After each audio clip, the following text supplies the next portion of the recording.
What is up, guys? This is Hallway Talks, and I am Donzi, and I am with Shari. and Anton. and we're talking about our experiences here in senior high school. So, kamusta ba? Kamusta yung naging work immersion nyo? Ayos naman kami kasi kaming dalawa kasi magkasama kami sa Wisecare. So, marami na mga ginawa. Masaya. Puro mga laboratory works, ganun. Eh, ikaw naman, Anton. Kamusta ka dyan? Saan? Sa immersion mo? Doon ako na-assign sa clinic lang. Sa clinic. Ginagawa ko doon, namimigay ako ng mga gamot sa mga estudyante. Tapos mga hot compress, magpapainit ng mga takore.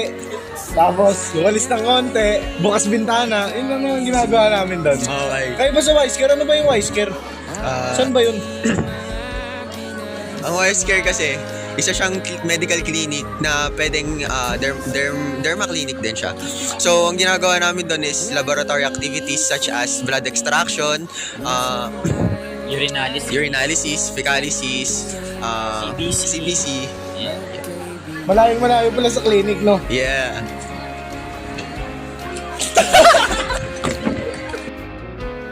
Anton, ano ba yung mga naging unforgettable experiences mo dyan sa clinic? Isa lang yun. Isa lang. Yung most unforgettable ko, yung unang araw pa. Unang araw. Bakit ano May nangyari? nahimatay. May nahimatay? Hinahimatay yan.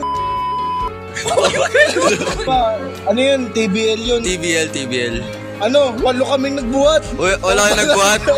Papa na malo. Tapos, bale 16 kasi unang baba, 8.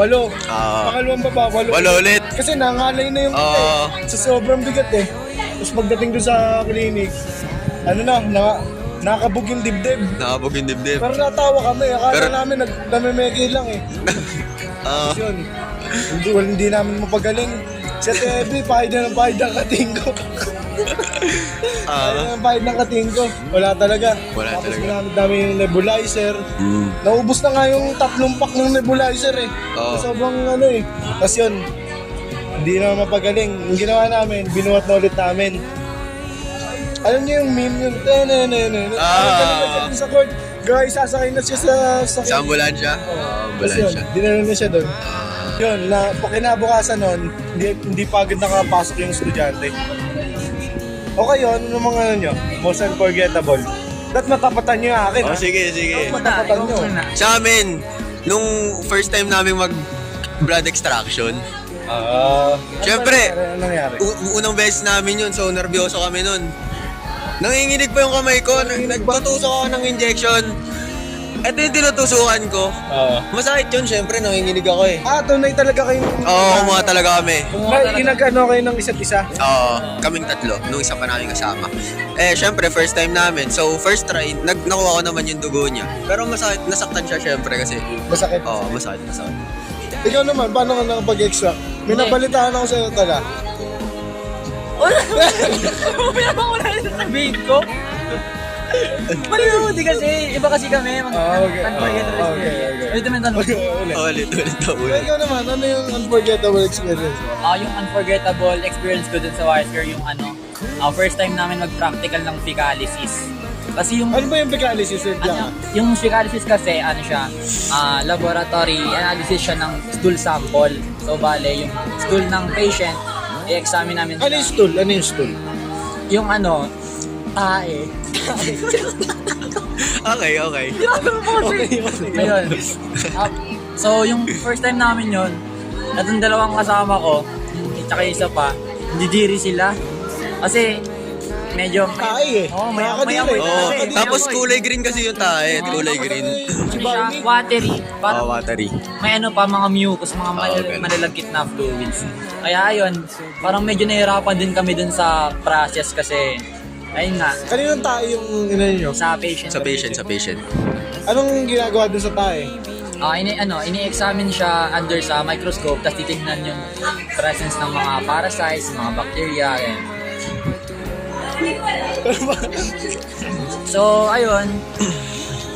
Napag-usapan na nga natin yung mga unforgettable experiences, memories natin sa work immersion. Ano naman yung mga natutunan nyo sa work immersion? So yung natutunan ko naman din sa work immersion, syempre, basic knowledge lang, gawa sa clinic lang naman ng school yung ako napadeploy eh.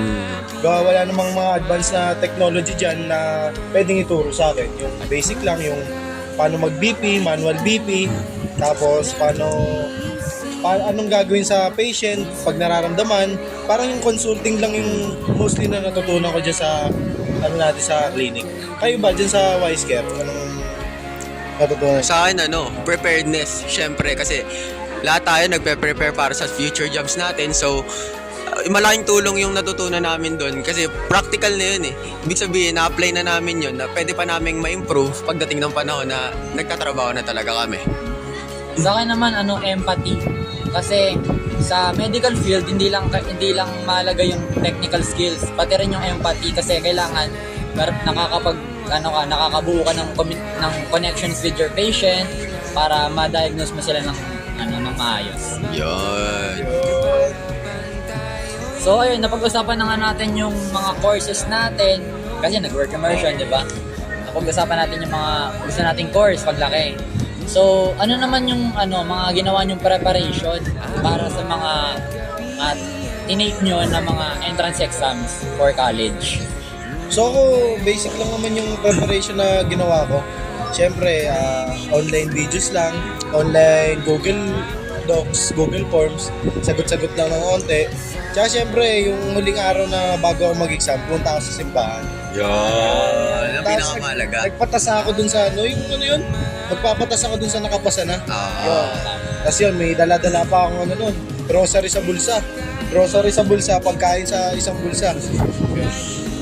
Okay, ikaw. Actually ako, similar lang yung ginawa kong routine kay Anton, which is yun nga, na nagdasal, then nag-study ng Pero yung pinagkaiba lang namin is, before the day na nag-exam ako, nag-group study kami sa online, sa Discord. So, parang dun mas malaking tulong yun kasi maraming nagtutulungan na isip.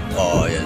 Ikaw, paano ka nag-prepare? Ako kasi, hindi ako nag-review sa mga books, sa mga online. Ang ginawa ko lang is, tinry ko tandaan yung mga past lessons na tinuro sa akin sa atin, sa classes, na hindi ako nag-notes.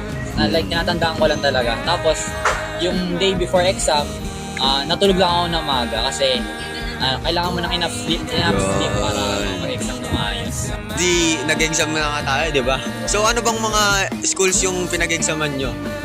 Ako kasi, isa pa lang yung pinag-examan ko na school, yung yung University of the Philippines. Yun. Ang tinig ko lang dun is OPCAT, tapos wala pa akong ibang tinitake. Bakit yun pala yung natitake mo na... Kasi... Ano ba? Ramdam mo? Pasado ka na? Hindi naman. Yeah. Parang lang kasi ako, parang tamad. Tamad yan. May ganun pa no? Tamad kasi ako sa mga iba. Pero may lang mapasa ka na dyan, kaya paano na ako dyan sa iyo.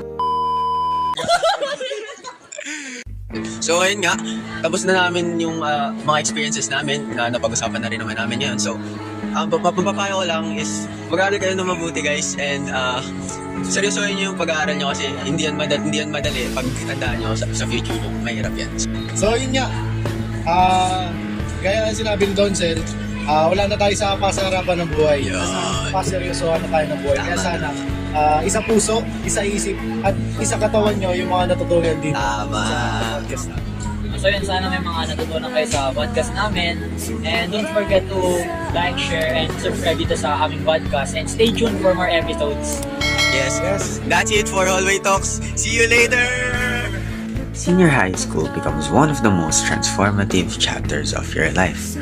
Marami kang mararanasang sleepless nights, pressure, at self-doubt.